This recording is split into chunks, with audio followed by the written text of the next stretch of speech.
नमस्कार।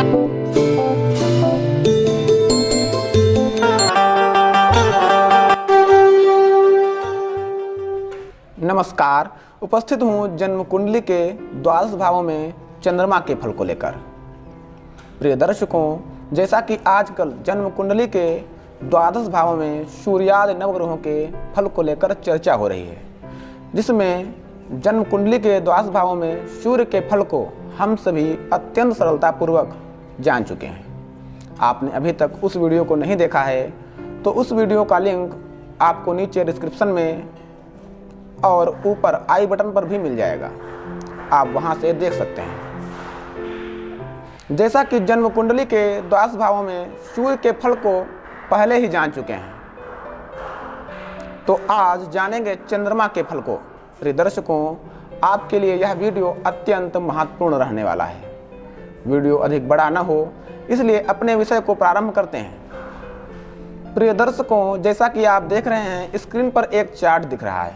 यह लग्न चार्ट है। इसमें वैसे नवग्रह होने चाहिए और 12 राशियां भी, परंतु हमें चंद्रमा का द्वादश भावों में फल जानना है, तो अभी चंद्रमा को ही यहाँ पर लिया है। स्क्रीन पर जैसा चार्ट आप देख रहे हैं, आपके पास भी ऐसा ही चार्ट यानी कि लग्न कुंडली होगी। आप उसमें देखें कि चंद्रमा कहाँ पर यानी कि किस भाव में बैठे हैं। आपकी कुंडली में सूर्य से लेकर केतु पर्यंत नवग्रह होंगे, परंतु आप अभी सिर्फ चंद्रमा को ही देखें, वह कहाँ पर बैठे हैं, वह आपके लिए कैसा फल देने वाले हैं। आइए जानते हैं। शेष ग्रहों के फल को भी एक एक करके सरलता से जानेंगे। तो सबसे पहले चंद्रमा की बात कर लेते हैं। ऐसे ही रोचक वीडियो देखने के लिए आप सब्सक्राइब करें हमारे चैनल एस्ट्रोलॉजर उत्कर्ष दीक्षित को। लग्न यानी कि प्रथम भाव में चंद्रमा हो तो जातक का शरीर दुबला पतला, कुछ का फैला भी, क्योंकि कुछ मामलों में घटना बढ़ना लगा रहता है। ऐसा जातक भावुक भी होता है, अपने कार्य के लिए आलस्य रहता है, दूसरों का कार्य जल्द से जल्द पूरा करने की कोशिश करता है और कर भी देता है। चंद्रमा पीड़ित नहीं है तो ऐसे जातक के पास धन लाभ के कई स्रोत होते हैं। वह बलवान सुंदर शरीर वाला होता है। यदि चंद्रमा नीच राशि में या पाप प्रभाव में हो तो जातक दुखी होता है, साथ में अधिक प्रयत्न करने पर धन प्राप्त होता है। यहाँ से सप्तम भाव को देखेंगे, जिससे दाम्पत्य जीवन को सुखद बना देते हैं। जीवन साथी देखने में तो सुंदर होता है, समाज में उसकी प्रतिष्ठा भी बढ़ जाती है। वहीं द्वितीय भाव में चंद्रमा हो तो जातक यशस्वी, क्षमाशील। यदि पाप प्रभाव में नहीं है तो जातक की वाणी अत्यंत प्रभावशाली होने के साथ साथ उसके पास कई तरह का धन भी होता है। परंतु यहाँ से अष्टम भाव को देखेंगे, जिससे जातक को कफ जनित रोग भी देंगे। वहीं तृतीय भाव में चंद्रमा यदि पाप प्रभाव में हो तो अपने भाई बहनों से संबंध जातक के अच्छे नहीं रहते। वहीं पाप प्रभाव में नहीं है तो कोई समस्या नहीं, ऐसा जातक भाग्यशाली होगा। यहाँ बैठे चंद्रमा पर पुरुष ग्रहों की दृष्टि ना हो तो बहनों की संख्या अधिक होती है। अक्सर ऐसे जातक अपने कार्य को बीच में छोड़ देते हैं, हालांकि यह पराक्रमी होते हैं। चतुर्थ भाव में चंद्रमा हो तो जैसा कि यहाँ पर चतुर्थ भाव में चंद्रमा कारक होते हैं, ऐसा जातक अपने परिजनों का हित करने वाला होता है। यहाँ बैठे चंद्रमा पाप प्रभाव में नहीं है तो जातक को माँ का सुख दिलाएंगे। भौतिक सुख भी पर्याप्त मात्रा में मिलता है। यहाँ से दसम स्थान पर दृष्टि पड़ेगी, जो अत्यंत श्रेष्ठ, जिससे जातक को कार्य क्षेत्र में श्रेष्ठ सफलता प्राप्त होती है। वहीं पंचम भाव में चंद्रमा हो तो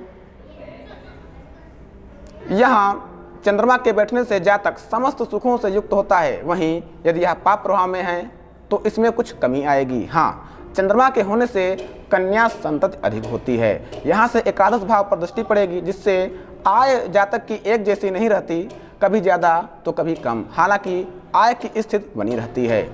वहीं षष्ठम भाव में चंद्रमा है, पीड़ित नहीं है तो फिर ठीक। यदि कहीं से भी पीड़ित हैं तो फिर जातक शीत जनित रोग से पीड़ित रहता है, हालांकि शत्रुओं से भी वाद विवाद जैसी स्थिति बन जाती है।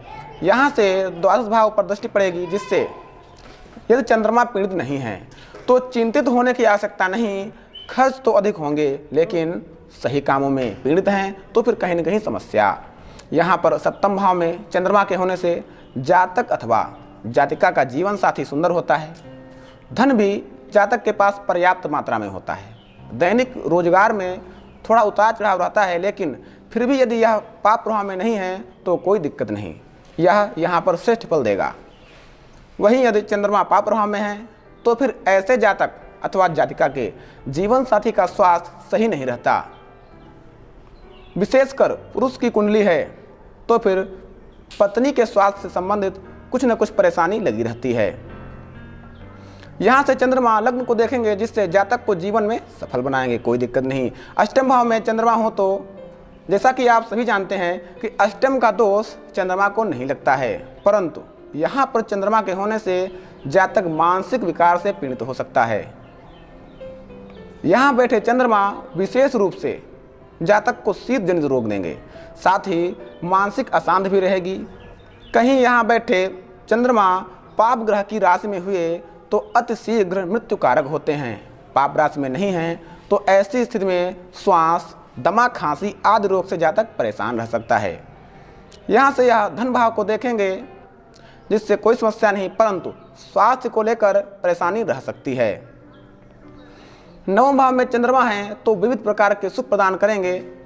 हाँ, भाग्य में उतार चढ़ाव देखने को मिलता रहता है। हालांकि भाग्य भाव में चंद्रमा नुकसान नहीं पहुंचाते, बस यह पाप प्रभाव में ना हो। यहाँ से पराक्रम भाव को देखेंगे जिससे पराक्रम में कुछ कमी रहेगी। यदि कोई पुरुष ग्रह का संबंध पराक्रम भाव से होगा तो फिर यहाँ भी कोई परेशानी नहीं। वहीं यदि दसम भाव में चंद्रमा है, पाप प्रभाव में नहीं है,